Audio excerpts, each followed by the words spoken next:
আসসালামু আলাইকুম সুপ্রিয় কমিটি মেম্বার্স কোন আশা করি আপনারা প্রত্যেকেই ভালো আছেন। আচ্ছা, আজকের ভিডিওতে মিম হ্যাশ মাইনিংয়ের ক্লেমিং আপডেট এবং এখানে আপনারা কিভাবে উইথড্র করবেন সমস্ত বিষয়গুলো নিয়ে আপনাদের সাথে কথা হবে, অর্থাৎ মিম হ্যাশের খুঁটিনাটি সমস্ত বিষয় নিয়ে জানানোর ট্রাই করব। আই হোপ অন্য কোনো ভিডিও আপনাদের এটার জন্য দেখতে হবে না, ভিডিওটা একটু ফুল অ্যাটেনশন সহকারে দেখার ট্রাই করেন।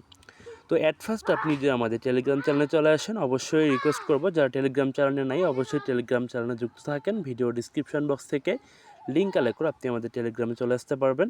তো এখানে একটা পোস্ট আপনি আপনাদের সামনে স্ক্রিনে দেখতে পাচ্ছেন এই মুহূর্তে, যে পোস্টার ভিতরে আমি কিন্তু মিম হ্যাশের যে ইম্পর্টেন্ট ডেটগুলো এগুলো কিন্তু আপনার সাথে শেয়ার করছি। তো আপনি যদি এক নজরে একটু দেখেন, তো সেখানে দেখেন ক্লেমিং ডেট হচ্ছে 21 থেকে 26 ফেব্রুয়ারি, অর্থাৎ আজকে 21 ফেব্রুয়ারি, আজ থেকে শুরু হয়েছে 26 তারিখ পর্যন্ত আপনারা ক্লেম করতে পারবেন। আর লিস্টিং যে এক্সচেঞ্জারগুলো আছে, তিনটে এক্সচেঞ্জার বিটগেট, কুকো অ্যান্ড ম্যাক্সি, এই তিনটে এক্সচেঞ্জারে আমরা এখান থেকে উইথড্র করতে পারবো। এবং পাশাপাশি লিস্টিং ডেট হচ্ছে অর্থাৎ 28শে ফেব্রুয়ারি, এটা কিন্তু লিস্টিং হবে। সময়টা আমি আপনাদেরকে পরবর্তীতে জানাই দেবো, নো প্রবলেম। তো এখন নিচের দিকে যদি একটু আসেন, তো একটা আপনারা পিকচার দেখতে পাচ্ছেন স্ক্রিনে এই মুহূর্তে। তো এটার ব্যাপারে বলছিলাম যে এটার জন্য আমাকে একটা ভিডিওটা মেক করে দিতে হবে এই কাহিনীটা বোঝানোর জন্য। তো জাস্ট আমি বুঝাবো ভিডিওর শেষের অংশ, সো ভিডিওটা অ্যাটেনশন সহকারে দেখেন। তো অ্যাট ফার্স্ট আপনি যদি মিম হ্যাশের ভিতরে চলে আসেন, তো এখন দেখেন মিম হ্যাশের ভিতরে চলে আসার পর আপনি সিম্পলভাবে হচ্ছে আপনাকে ওয়ালেট যে সেকশনটা আছে, ওয়ালেট সেকশনে আপনি চলে আসবেন। ওয়ালেট সেকশনে চলে আসার পর এখানে আপনি আপনার ব্যালেন্সটা দেখতে পারবেন। আপনি যদি এলিজিবল হয়ে থাকেন তাহলে যে আপনার এরকম ব্যালেন্স শো করবে এবং পাশাপাশি এই লেখাটা থাকবে। আর যারা এলিজিবল হবে না তাদের লেখা থাকবে unfortunately you are not eligible, অর্থাৎ আপনি এটার জন্য এলিজিবল না।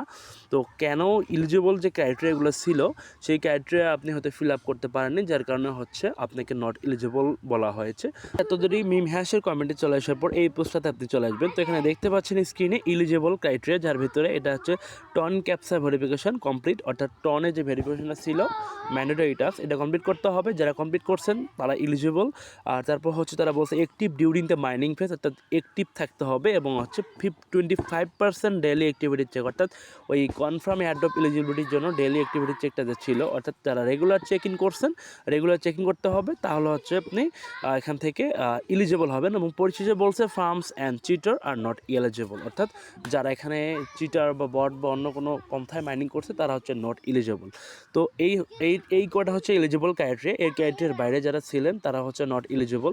তো কথা হচ্ছে আমি জানি না এই ক্রাইটেরিয়া ফিল আপ করার পরে আমি কেন নট এলিজিবল। আমার কিন্তু একটা পার্সোনাল অ্যাকাউন্ট, আমি এটা নট এলিজিবল, এবং অনেককে দেখতে পেলাম যে যারা আসলে বলতেছে নট এলিজিবল। তো জানি না আসলে কেন তারা এটা করছে, তাদের ক্রাইটেরিয়াগুলো কিন্তু আমার ওই অ্যাকাউন্ট থেকে ফিল আপ করা ছিল, তারপরেও কিন্তু আমি নট এলিজিবল। তো আমার মনে হচ্ছে বেসিক্যালি যে আসলে যারা এখান থেকে বেশি পরিমাণে স্টার কস্ট করেনি এবং যারা টার্বো মুডগুলো আপগ্রেড করেনি, মূলত অনেকেই তারা যাদের ব্যালেন্সগুলো কমের দিকে তাদেরকে নট এলিজিবল করানো হয়েছে। আমার এটা পার্সোনাল অপিনিয়ন বা পার্সোনাল আমার ইনভেস্টিগেশন, এটা আর কি আমার এটা মনে হচ্ছে। তো যাই হোক, আপনি যদি নট এলিজিবল হয়ে থাকেন তাহলে আসলে কিচ্ছু করার নেই, তাহলে ভিডিওর পরবর্তী অংশ আপনার জন্য না, এই পর্যন্ত আপনার অংশ। এবং পাশাপাশি যারা নট এলিজিবল তাদের জন্য একটা তারা মেসেজ কিন্তু এখানে দিয়ে রাখছে। আপনি যদি unfortunately you are not eligible এখানে লেখা থাকবে, যদি লেখা থাকে তাহলে একটা মেসেজ আপনি দেখতে পারবেন, লেখা একটা দেখতে পারবেন যেখানে বলা হয়েছে এরকমটা যে হচ্ছে আপনি এই ধাপের জন্য নট এলিজিবল, বাট আপনার যে ব্যালেন্সটা আছে পরবর্তী মাইনিং যখন চালু হবে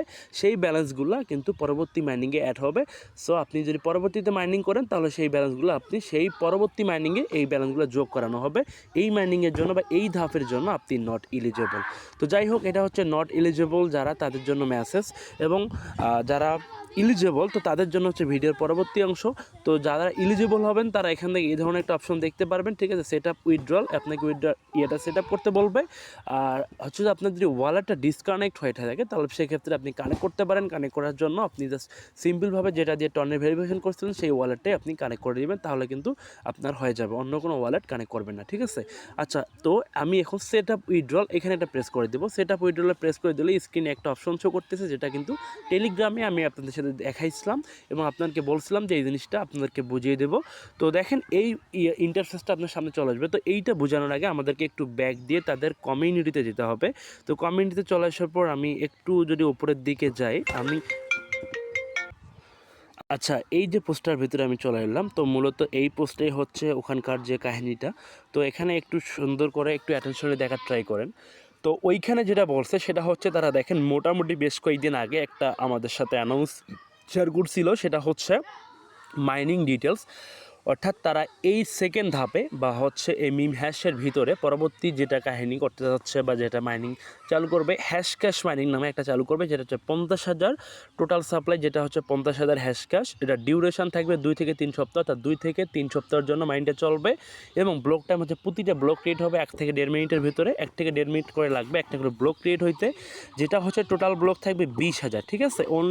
আর এখানে অ্যাক্সেস নেওয়ার জন্য, অর্থাৎ আপনি সেই হ্যাশ ক্যাশ মাইনিংটাতে জয়েন করার জন্য যেটা আপনাকে লাগবে সেটা হচ্ছে আপনাকে only before claiming 50% token lock, অর্থাৎ আপনি যখন ক্লেম করবেন, অর্থাৎ আমরা যে এখন আজকের ভিডিওতে ক্লেম ভিডিও, আপনি কীভাবে ক্লেম করবেন সেটা দেখাচ্ছি। তো এখন আমি যখন ক্লেম করব তখন যদি আমি 50% টোকেন রেখে দেই বা লক করি বা হচ্ছে আমি স্টেকিং দিই, তাহলে হচ্ছে সেখান থেকে আমি কিন্তু এই যে হ্যাশ ক্যাশ মাইনিং তারা পরবর্তীতে চালু করবে, মানে হ্যাশ ক্যাশ মাইনিংটা তারা যে 2-3 সপ্তাহের জন্য চালু করতে চাচ্ছে, তো সেইখানে আমি পার্টিসিপেট করতে পারবো, ঠিক আছে, যদি আমি 50% টোকেন আমাকে লক করতে হবে তবেই, ঠিক আছে। এখন প্রশ্ন থাকতে পারে হ্যাশ ক্যাশ মাইনিংয়ে জয়েন করলে আমাদের প্রফিট কী? তো অ্যাকচুয়ালি এই প্রফিটের জায়গা হচ্ছে, দেখেন এখানে র্যান্ডমলি 1000 ইউএসডিটি একটা রিওয়ার্ড পুল, যারা এখানে জয়েন করবে তাদের হচ্ছে 1000 ইউএসডিটি একটা রিওয়ার্ড পুল আছে, সেখান থেকে র্যান্ডমলি আপনি ইউএসডিটি পাইতে পারেন। এবং পাশাপাশি আপনি যদি এখানে জয়েন করেন তাহলে হচ্ছে হ্যাশ ক্যাশ টোকেন তো পাবেনই, যেটা পরবর্তীতে তারা লিস্টিং করতে পারে। এবং পাশাপাশি যেটা হচ্ছে আপনাকে যে টোকেনটা আপনি লক করলেন সেই টোকেনটা কিন্তু সম্পূর্ণরূপে আপনাকে ব্যাক দেওয়া হবে, এবং আপনি হ্যাশ ক্যাশ মাইনিংয়ে যতগুলো আপডেট করতে গিয়ে যেটা খরচা করবেন মিম হ্যাশ টোকেন, তো সেটা আপনাকে রিফান্ড করা হবে। তো এইটা হচ্ছে তারা আগেই বলছিল, এবং তারা এই মাইনিংয়ে যখন আপনি ক্লেম করতে যাবেন তখন তারা এটাই কিন্তু দিয়ে রাখছে। তো এখানে দেখেন সুন্দর করে তারা বলে দিয়েছে যে would you participate in staking like mining for real USDT reward. আপনি যদি হচ্ছে রিয়েল ইউএসডিটি, তার মানে ডিরেক্টলি আপনাকে ইউএসডিটি দেওয়া হবে 1000 ইউএসডিটি রিওয়ার্ড পুল, এইটা যদি আপনি পেতে চান তাহলে আপনি অবশ্যই এখান থেকে 50% টোকেন লক করতে পারেন। এটা আপনার জন্য বাধ্যতামূলক করে দেয়নি, ইয়েস নো দুটো অপশন দেওয়া আছে, আপনি চাইলে যে কোনো একটা চয়েস করতে পারেন। আপনি যদি ভাবেন যে না, আমি আমার সম্পূর্ণ টোকেনগুলো আমি এই মুহূর্তে এখান থেকে ক্লেম করে নিব, তাহলে সেক্ষেত্রে আপনি নিতে পারেন, সেক্ষেত্রে আপনাকে চয়েস করতে হবে নো অপশন। এবং আপনি যদি চান যে না, আমি হচ্ছে হ্যাশ ক্যাশ মাইনিংয়ে জয়েন করবো এবং 50% টোকেন নিব, তাহলে সেখান থেকে আপনাকে হচ্ছে ইএসএ প্রেস করতে হবে এবং 50% টোকেন তাদের কাছে রেখে দিতে হবে 2 থেকে 3 সপ্তাহের জন্য। অবশ্যই সেটা রিফান্ড, অর্থাৎ আপনাকে অবশ্যই এটা ফেরত দেওয়া হবে। দেখেন নিজ দিকে বলা আছে hold at least 50%, okay, are will be refunded, অর্থাৎ আপনাকে এটা রিফান্ড করা হবে সম্পূর্ণরূপে, আপনাকে 2-3 সপ্তাহ পর আপনি এটা ফেরত পেয়ে যাবেন, ঠিক আছে। তো এখন আপনাকে জাস্ট অসুবিধা হচ্ছে, আপনি যখন লিস্টিং হয়ে যাবে 50% টোকেন আপনাকে রাখতে হবে, আপনি 50% টোকেন সেল করতে পারতেছেন না, 2-3 সপ্তাহ পর আপনাকে সেল করতে হবে, এইটা হচ্ছে ব্যাপার। এখন ইচ্ছা আপনার। তো যাই হোক, এখন আমি হচ্ছে সম্পূর্ণরূপে এখান থেকে এখন থেকে আমি তুলে নিব। তো সেক্ষেত্রে আমি হচ্ছে এখান থেকে নোয়ে ক্লিক করব, নোয়ে ক্লিক করলে 100% মানে সম্পূর্ণ টোকেনগুলো পেয়ে যাব। তো এখন হচ্ছে আমি জাস্ট আপনি নোয়ে একটা ক্লিক করে দেবেন, আপনি সেন্স কানেক্ট ওয়ালেট, অর্থাৎ যে ওয়ালেটটা কানেক্ট করছেন টন কিপারের যে ওয়ালেটটা আমি কানেক্ট করছি সেটা কিন্তু শো করবে, আপনি চাইলে এটা চেঞ্জ করতে পারেন। আপনি এগুলোতে প্রেস করবেন না, আপনি জাস্ট সিম্পলভাবে সেন্ড টু ক্রিপ্টো এক্সচেঞ্জ, আপনি জাস্ট এখানে একটা প্রেস করে দেবেন, সেন্ড টু ক্রিপ্টো এক্সচেঞ্জ। এখানে প্রেস করে দেওয়ার সাথে সাথে 3টা এক্সচেঞ্জার কিন্তু শো করবে অ্যাভেলেবেল, বিটগেট, কুকয়েন, ম্যাক্স, 3টা এক্সচেঞ্জার কিন্তু আমাদের জন্য অ্যাভেলেবেল আছে। আপনি চাইলে 3টার যে কোনো একটাতে আপনি উইথড্র করে নিতে পারেন, নো প্রবলেম। তো আমরা প্রথম থেকে যদি একটু দেখি এখানে, তো এখানে দেখতে পাচ্ছেন যে বিটগেটে হচ্ছে গেট $5 থেকে $100 মিম হ্যাশ ফর ডিপোজিট, মানে বিটগেটে তারা বলছে যে আপনি ডিপোজিট করলে $5 থেকে $100 একটা রিওয়ার্ড পুল পাইতে পারেন যদি বিটগেটে ডিপোজিট করেন। তো আসলে বিটগেট হচ্ছে একটা ছলনাময়ী আমার কাছে মনে হয়, প্রতিবারেই কিন্তু তারা প্রতিটা লিস্টিং বা ডিপোজিটের সময় তারা বলে যে এটা দেবো সেটা দেবো, আনফর্চুনেটলি আসলে কোনো কিছুই তারা দেয় না, এই জন্য আমার কাছে বিটগেট এক্সচেঞ্জটা পছন্দ না, ঠিক আছে। তো তারপর আপনি চাইলে বিটগেট এক্সচেঞ্জে ডিপোজিট করতে পারেন, নো উইথড্রয়াল ফি, কোনো সমস্যা নেই। আপনি যদি আপনার বিটগেট থেকে তো আপনি বিটগেটে ডিপোজিট করতে পারেন। তারপর যে কুকয়েন আছে যেখান থেকে তারা বলছে ক্যাম্পেইন নিয়ে কথা বলতে, আসলে ক্যাম্পেইন এগুলো আমার ট্রাস্টেড না এই মুহূর্তে। কুকয়েনে আপনি চাইলে ডিপোজিট করতে পারেন। তারপর হচ্ছে ম্যাক্সিতে তারা বলছে ম্যাক্সিতে আপনি ডিপোজিট করতে পারেন, নো উইথড্রয়াল ফি, 3টা এক্সচেঞ্জারে কিন্তু ধরনের উইথড্র ফি কিন্তু কাটবে না। তো সেক্ষেত্রে আমার প্রথম পছন্দ হিসেবে থাকবে অবশ্যই কুকয়েন, সেকেন্ড হচ্ছে ম্যাক্সি, তারপর হচ্ছে বিটগেটটাকে আমি পছন্দের শেষে রাখবো, পার্সোনাল অপিনিয়ন, আপনি চাইলে যে কোনোতে উইথড্র করতে পারেন। তো এই মুহূর্তে আমি হচ্ছে কুকয়েন থেকে ডিপোজিট মানে কুকয়েনে আমি ডিপোজিট করবো। তো কুকয়েনে জাস্ট এটা প্রেস করে দেবো, আপনি যে এক্সচেঞ্জার দেবেন সেই এক্সচেঞ্জার এটা প্রেস করে দেবেন, দেওয়ার পর হচ্ছে do you have KuCoin account, yes I have account, আমার অ্যাকাউন্ট আছে, তো এখানে প্রেস করে দিবেন। তারপর হচ্ছে এখানে তারা বলছে কুকয়েনের যে ইউআইডি, অর্থাৎ আপনি যে এক্সচেঞ্জারটা দেবেন সেই এক্সচেঞ্জারের ইউআইডিটা আপনাকে এখানে সাবমিট করতে হবে। তো আপনি জাস্ট সিম্পলভাবে আপনি যদি বিটগেট যান তাহলে বিটগেট এক্সচেঞ্জারের ভিতরে যাবেন, আপনি যদি কুকয়েন দিয়ে থাকেন তাহলে কুকয়েন যাবেন, এবং ম্যাক্সি থাকলে ম্যাক্সি এক্সচেঞ্জারের ভিতরে আপনি চলে যাবেন। তো হচ্ছে আমি কুকয়েনের ভিতরে যাচ্ছি। তো আমার কুকয়েন এক্সচেঞ্জারের ভিতরে চলে আসলাম। তো চলে আসার পর এখানে প্রোফাইল যে সেকশনটা আছে, প্রোফাইল সেকশনে চলে আসার পর এখানে ইউআইডিটা আপনারা দেখতে পাচ্ছেন। জাস্ট ইউআইডি আপনি এখানে ট্যাপ করে কপি করে নেবেন। আপনি যে এক্সচেঞ্জারে যান না কেন সেই এক্সচেঞ্জারেরই আপনি এখানে ইউআইডিটা ট্যাপ করে কপি করে নেবেন, ঠিক আছে? কপি করে আপনি সিম্পলভাবে আবার ব্যাক করে এখানে চলে আসবেন কিউকয়েন ইউআইডি, যে এখানে আপনি ইউআইডিটা সাবমিট করতে হবে। তো আপনি ইউআইডিটা এখানে সাবমিট করে দেবেন। আমি আমার ইউআইডিটা এখানে সাবমিট করে দিচ্ছি। তো জাস্ট ওয়েট, ইউআইডি সাবমিট করে দিলাম। দেন হচ্ছে এখান থেকে কন্টিনিউ যে অপশন আছে, কন্টিনিউ একটা প্রেস করে দেবো। কন্টিনিউ প্রেস করার সাথে সাথে আপনার সামনে এরকম একটা ইন্টারফেস শো করবে, অর্থাৎ আপনি কতগুলো টোকেন বা কতটা টোকেন আপনি এখান থেকে উইথড্র করতে চাচ্ছেন। অবশ্যই আমি আমার ম্যাক্সিমাম টোকেন যেগুলো আছে সবগুলো এখান থেকে উইথড্র করবো। অবশ্যই ডেসিমেল যেটা আছে এটা দেওয়ার দরকার নেই। আপনি এখান থেকে আমার যে 410টা দেখতে পাচ্ছেন, এখানে 410 আমি প্রেস করে দিলাম। তারপর হচ্ছে কন্টিনিউ একটা ক্লিক করে দিবেন।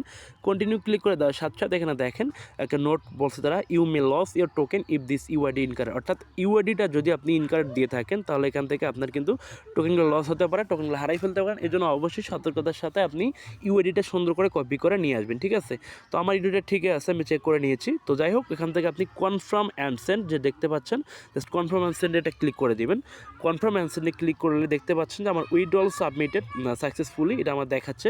অর্থাৎ আমার যে ইউআইডিটা আমি সাবমিট করছি আমি কুকয়েন দিয়ে, মানে কুকয়েনের সেই ইউআইডিতে আমার এটা কিন্তু চলে যাবে। এখানে এডিট যে অপশনটা দেখতে পাচ্ছেন, চাইলে আপনি এখান থেকে, আর যদি আপনার ভুল হয়ে থাকে তাহলে আপনি এখান থেকে পরিমার্জন করতে পারবেন, নো প্রবলেম, করার অপরচুনিটি রয়েছে, ঠিক আছে? চাইলে আপনি এখান থেকে এডিট করতে পারেন।